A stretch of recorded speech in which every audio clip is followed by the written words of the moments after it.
Alright, so this is one of the craziest chapters we've had in a while, and I know we've had some crazy chapters these last couple weeks, but guys, this is honestly maybe the craziest one. Considering what happens at the end of this chapter, it's going to blow your mind. But before we go into it, let me just quickly go over what had happened at the end of the previous chapter, because this one is going to be dealing with that a lot. So we saw CP0 with the Seraphims going after Vegapunk's lab and the Thousand Sunny, and that led to Zoro taking on Kaku, and he pretty much just smacked Kaku down. It wasn't really that difficult.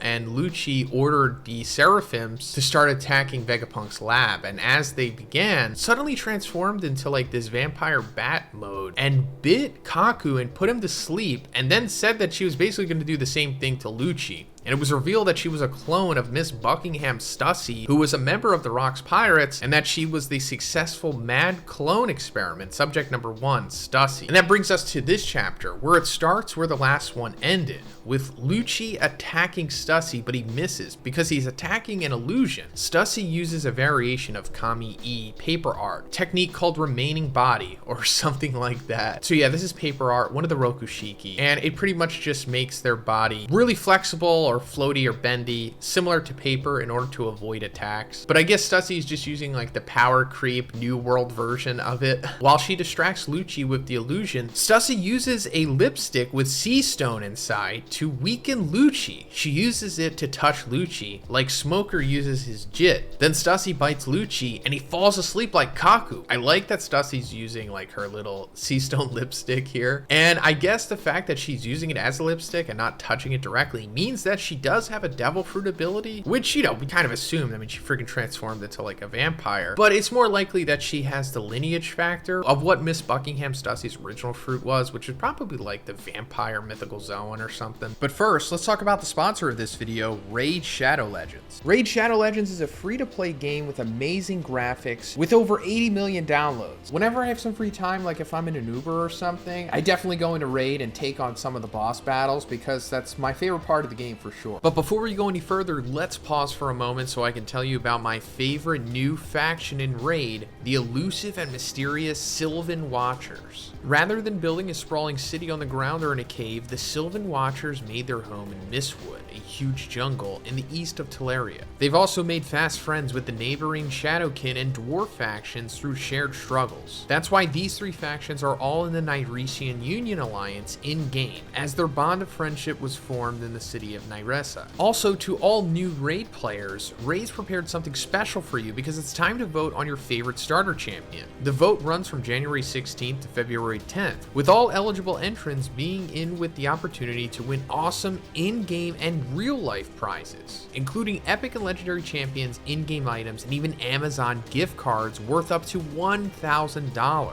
Only new players from the US can win a prize. Once the vote ends on February 10th, one champion will be crowned the winner. That's not all, because Raid's got something extra special happening right now because they've released a legendary champion based off of MMA and pro wrestling legend Ronda Rousey. You can get Ronda for free right now, whether you're a new or a longtime player, just by logging into Raid. All you gotta do is log in and play Raid for 7 days between now and February 20th, and Ronda's yours. And if you haven't started playing Raid yet, click the link in my description or scan my QR code here on the screen because you'll get unique bonuses worth $30. We're talking a free epic champion, Chonaru, 200,000 silver, 1 XP boost, 1 energy refill, and 1 epic skill tome. All this treasure will be waiting for you here, available for 30 days for new players only. We discovered that mysterious person with whom Vegapunk spoke with was Stussy, and that it wasn't Vegapunk's intention that she became CP0 member. Stussy can't overwrite Lucci's orders to stop the Seraphim because she's at the same level as Lucci in the authority hierarchy. So that's wild. It was Stussy this whole time that Vegapunk was talking to in chapter 1071. And I guess this is Stussy's full-blown face turn, or just the reveal of her being a face the whole time, because she is helping Vegapunk here, because I guess they do have a good relationship relationship. And I talked about it before, but they could have like a familiar type relationship. Since Vegapunk did successfully clone Miss Buckingham Stussy to make Stussy, he could see her as like a daughter or something. And it's also possible that maybe Vegapunk had some sort of relationship with Miss Buckingham Stussy, which led to him cloning her in the first place, maybe. But we'll talk more about that because it's going to come up again. Lilith and Edison came out of the labo. S-Hawk attacks Lilith before she can give the order to stop, but Zoro stops it. Zoro fights against S-Hawk during some panels. No new attacks, only one big clash. And S-Hawk is in shock facing Zoro's strength. It's like a little appetizer of Zoro versus Mihawk, and I like that S-Hawk is like shocked by how strong Zoro is. I mean, obviously he's much stronger than a Seraphim, who appear to be around the level of Yonko commanders, maybe. S-Shark attacks Edison as he's giving the order to stop, but Sanji saves him. Then Edison managed to give the order, and all the Seraphim stop. Luffy and Chopper are running around the lab trying to find the real Vegapunk, because he and Bonnie disappeared. We don't see anything about real Vegapunk and Bonnie in this chapter. Cut to Sphinx Island. It's revealed that the Marines came to Sphinx Island while Marco was away in Wano, but Weevil arrived and protected the village. However, Weevil was captured by Ryokuyu. Okay, so there's another crazy thing, because I guess this is also Weevil's face turn too, but he failed and was captured by Ryokuyu. So first of all, I guess it's understandable that Ryokuyu could defeat Weevil. Like, I doubt Weevil is Admiral level, right? But it's also possible that it could go back into what we were talking about before with Weevil maybe being like a first-gen Seraphim or a clone in himself, and maybe there's some kind of way to subdue him that Vegapunk put into him as a failsafe, or Ryokuyu just muscled him because, you know, he is an admiral. Despite us seeing him as like a joke lately with the massive L's that he took, this could be like a W for him to regain face, you know? Now Marco is with Miss Bakken. She asks Marco to bring her son back and to give her Whitebeard's inheritance. Marco says, "I appreciate you saving the village, but..."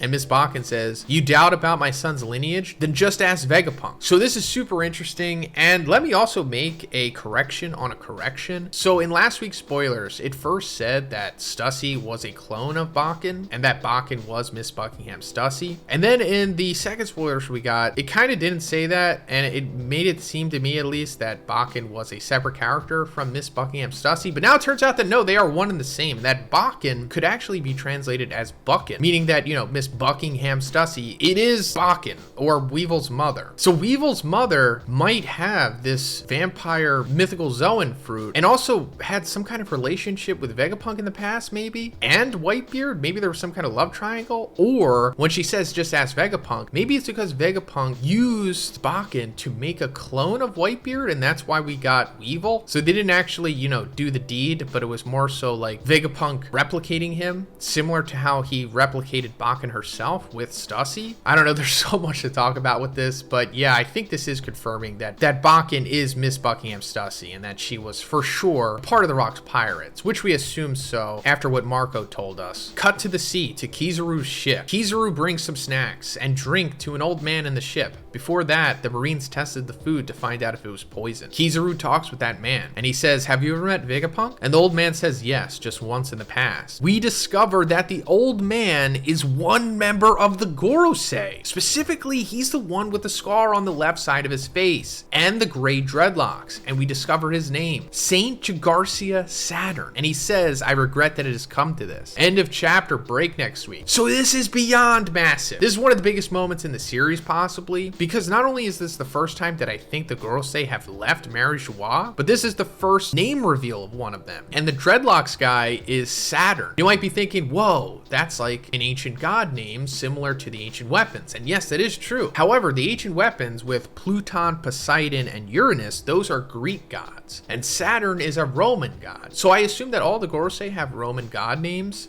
And it probably correlates to what they're about, maybe, because Saturn is basically like the Roman god of time, I guess. There's other things that he's the god of, but I think time is like his main thing. So maybe that correlates to what this guy's about, possibly. And I don't know if that means that the Gorosei are fighters or if they're powerful or whatever, outside of like the royal power that they command. But I think why Saturn is coming to Egghead is to get back the Seraphims. Because in the last chapter, we were reminded the hierarchy of who can command the Seraphims. And it's like CP0, Sentomaru, Vegapunk, and the Gorosei. And I thought that was interesting because we already knew this. Like, it was revealed a couple chapters back, and it was kind of like reiterated along the way as well. They kept telling us like the hierarchy of who could command the Seraphims. And now that we know in this chapter that Edison was able to gain control of them, so I suppose that Saturn is coming here so that no one can outrank him and they could get the Seraphims back. And also, you know, why Kizaru is going there, because he's escorting him and being his bodyguard, which is like insane. But I guess this just means that the Seraphim means so much to the world government that even one of the Gorosei will go themselves just to get them back. But yeah, that's pretty much it for the video today, guys. Let me know what you think about this chapter in the comments. Super hype, super exciting. And if you liked the video, please give it a like and please subscribe if you haven't already. Have a great day. I'll see you in the next one.